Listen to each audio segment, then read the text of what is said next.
جعل الله لك هذه النعمة، نعمة العقل التي تميز بها، التي ميزك الله بها عن كثير من مخلوقاته، تميز بين الخير والشر وبين الذي ينفعك والذي لا ينفعك. فنعمة العقل نعمة عظيمة. بسم الله الرحمن الرحيم. يسر إخوانكم أهل السنة بعدن في مسجد الخير أن يقدموا لكم ومن الآلام تلو الآلام عبر هذه الحرب العالمية، هذه الحرب الصليبية اليهودية النصرانية المجوسية الرافضية، هذا أيها الناس. وتجد أن هؤلاء الذين يتسمون بالاسم الإسلام يساعدون ويهيئون الجو في البلاد التي هم قد سيطروا عليها، ألا وهم الرافضة. وهي عبارة عن خطبة جمعة للأخ المفضال أبي الزبير عبد الرحمن بن فؤاد العدني حفظه الله تعالى، والتي كانت بعنوان هذه المخدرات. قال ربنا في كتابه الكريم: وإن تعدوا نعمة الله لا تحصوها إن الله لغفور رحيم. والآن نترككم مع المادة المذكورة. الحمد لله نحمده تعالى ونستعينه ونستغفره، ونعوذ بالله من شرور أنفسنا ومن سيئات أعمالنا. من يهده الله فلا مضل له، ومن يضلل فلا هادي له. وأشهد أن لا إله إلا الله وحده ربي لا شريك له، وأشهد أن محمدًا عبده ورسوله صلى الله عليه وعلى آله وصحبه وسلم. يا أيها الذين آمنوا اتقوا الله حق تقاته ولا تموتن إلا وأنتم مسلمون. يا أيها الناس اتقوا ربكم الذي خلقكم من نفس واحدة وخلق منها زوجها وبث منهما رجالا كثيرا ونساء، واتقوا الله الذي تساءلون به والأرحام إن الله كان عليكم رقيبا. يا أيها الذين آمنوا اتقوا الله وقولوا قولا سديدا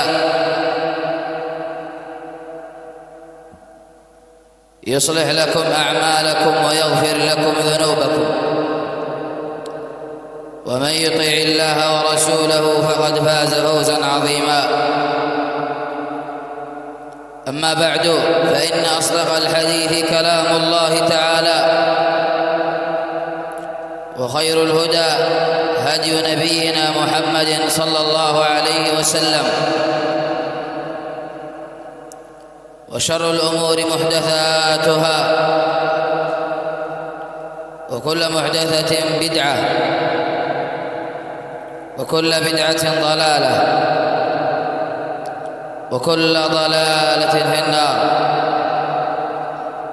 معاشر المسلمين، قال ربنا في كتابه الكريم: وإن تعدوا نعمة الله لا تحصوها.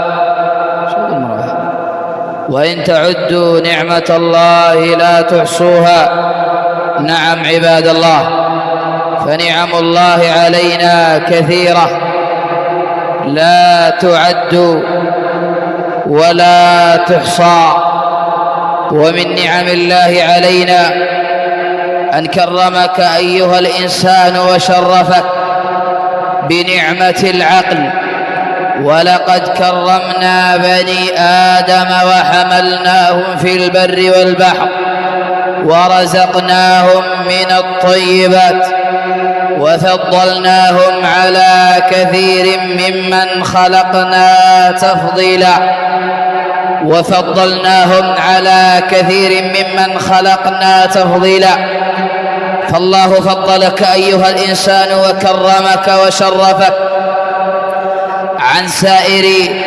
عن كثير من سائر المخلوقات، عن كثير من مخلوقاته التي خلقها الله سبحانه وتعالى.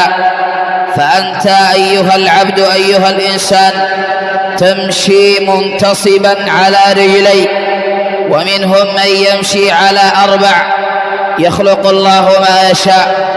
أنت تأكل بفمك، وغيرك من المخلوقات التي خلقها الله أنت تأكل بيدك، وغيرك من المخلوقات التي خلقها الله تأكل بفمها.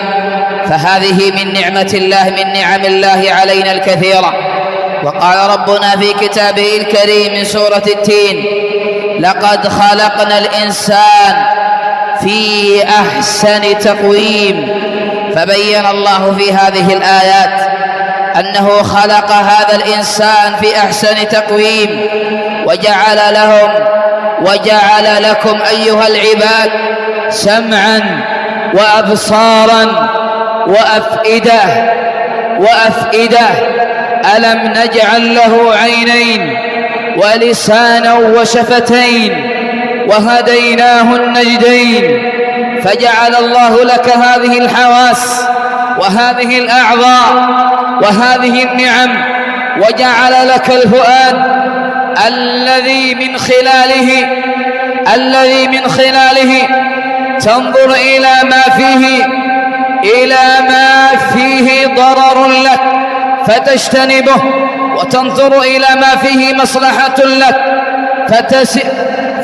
فتسعى في جلبه والحرص عليه. جعل الله لك هذه النعمة، نعمة العقل التي ميزك الله بها عن كثير من مخلوقاته، تميز بين الخير والشر وبين الذي ينفعك والذي لا ينفعك. فنعمة العقل نعمة عظيمة التي جاء الشرع بالحفاظ عليها. فالمجنون لا يقبل له صلاة، والمجنون رفع عنه القلم. فأنت أيها العبد كرمك الله بهذه النعم العظيمة، ويا لله العجب حين تجد فئام من الناس تسعى في العبث، يسعى هذا العبد في العبث بهذه النعم العظيمة التي ينتفع بها، فيسعى في العبث بصحته وفي العبث بعقله. نعم أيها الناس، فيعبث بهذا العقل فيتناول تلك الأشياء التي تذهب عقله من المسكرات ومن المخدرات التي هي بلية عظيمة على البلاد والعباد، والتي يدسها لنا أعداء الإسلام عبر تلك الحرب القائمة التي من خلالها يتوصلون إلى ما يتوصلون من الشر العظيم في بلاد الإسلام، ومن انتشار الجرائم والمنكرات، ومن هتك الأعراض، ومن الآلام تلو الآلام عبر هذه الحرب العالمية، هذه الحرب الصليبية اليهودية النصرانية المجوسية الرافضية. هذا أيها الناس، وتجد أن هؤلاء الذين يتسمون بالاسم الإسلام يساعدون ويهيئون الجو في البلاد التي هم قد سيطروا عليها، ألا وهم الرافضة، في انتشار هذه المسكرات وهذه المخدرات لضياع شباب المسلمين ولتفاقم الأزمات والشر بين أوساط المسلمين. ألا فاستيقظوا أيها الآباء ألا فاستيقظوا أيها الأمراء، ألا فاستيقظوا، ألا فاستيقظوا وتنبهوا وانتبهوا لهذا الخطر الداهم الذي يفتك بشبابنا ويفتك بمجتمعاتنا. بل علم عبر دراسات وبحوثات علمية أن فتك المخدرات بالشعوب وبالبلدان أعظم من الحروب بالسلاح والسلام. نعم أيها الإنسان، أعظم فتكا وضررا من الحرب بتلك الأسلحة الفتاكة، فهي تفتك استقامة المرء، وتفتك الفطر، وتفتك الأخلاق الفاضلة، وتفتك كل فضيلة، وتجلب كل شر ورذيلة على البلاد والعباد، على الشخص، على هذا العبد بنطاقه الخاص، وعلى المجتمع، وعلى الأسرة، وعلى الناشئين، وعلى النشء من أبناء المسلمين. نعم عباد الله، فإن هذه ضررها كبير وخطير وعظيم، ولذلك بين النبي صلى الله عليه وسلم بقوله: الخمر أم الخبائث. وروى الحاكم في مستدركه أنه عليه الصلاة والسلام قال: الخمر أم الشر، الخمر به كل شر، به كل شر، فهو باب لجميع الشرور. فهذا المخدر، فهذا الذي قد تخدر وهذا المتعاطي لهذه المخدرات لا يرجى منه خير، لا سيما هذه المخدرات التي هي أشد من الخمور وأشد من هذا المشروب، سواء البلدي أو غيره من هذه المسكرات الخارجية، فهي عباد الله أشدها ضررا وأشدها فتكا بالمسلم بصحته وبعقله. نعم، فينقاد نحو كل جريمة ونحو كل رذيلة، فإذا بالقتل والقتال والظلم والجور والفساد قد عم وانتشر بالبلاد، وإذا بالزنا والخلاء بسبب تعاطي هذه المخدرات وهذه المسكرات. بل قد يحصل ما هو أشد من ذلك وأنكى، فهناك من وقع بأهله، فهناك من وقع بأمه وأخته بسبب ذهاب عقله وتعاطي هذه المخدرات، وهناك من ارتكب أنواع الجرائم من سرقة والده ومن سرقة أهل بيته ومن النهب ومن القتل لأجل الحصول على دراهم معدودة كي يشتري بها هذه المخدرات. فالشريعة الإسلامية حرمت وشددت هذه المخدرات من تعاطيها ومن بيعها وشرائها والتعامل بها.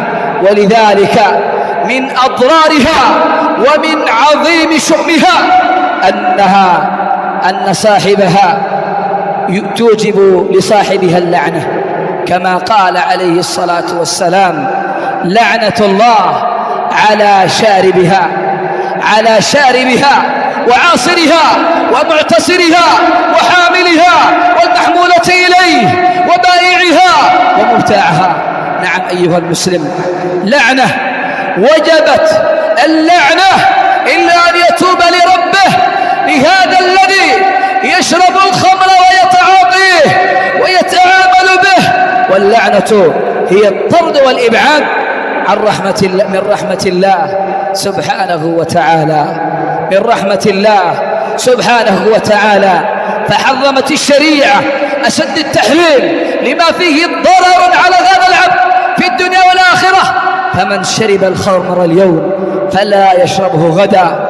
بين الله سبحانه وتعالى في بيان متاع أهل الجنان وما فيها من النعيم والرضوان، إلا أن شارب الخمر وشارب المسكرات والمخدرات، وإن تاب إلى الله فإن من شربه اليوم حرم منه في ذلك اليوم العظيم، حرم منه في الجنة. فيها أنهار من ماء غير آس، وأنهار من لبن لم يتغير طعمه، وأنهار من خمر لذة للشاربين ليس كخمر الدنيا ونتنه وضرره، بل هو خمر الجنة وما ألذه وما أزكاه. نسأل الله العون والسداد. سبحانك اللهم وبحمدك لا إله إلا أنت نستغفرك ونتوب إليك، والحمد لله.